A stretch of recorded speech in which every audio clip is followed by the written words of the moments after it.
Mr. Christopher Tsamba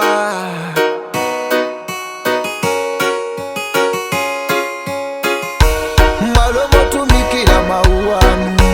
ayamba kumanena zakutsiko yawe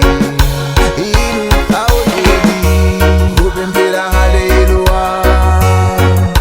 yawe aoneni ulalika haleluya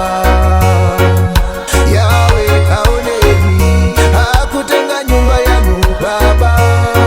mupandila mu malonda kupembela haleluya yawe aoneni malomo mapanga mauanu ayamba kumapanga za miseche yawe inu aoneni malomo lalika za mauanu ayamba kulalika tsogolo lawo yawe inu aoneni malomo tumikila mauanu ayamba kumanena zakutsiko yawe inu aoneni kupembela haleluya yawe aoneni ulalika haleluya yawe aoneni akutenga nyumba yanu baba mupangila mu malonda kupembela haleluya yawe aoneni sokoleli alipise kulalika iwo alipise pafonipa kumapanga mateksti pafonipa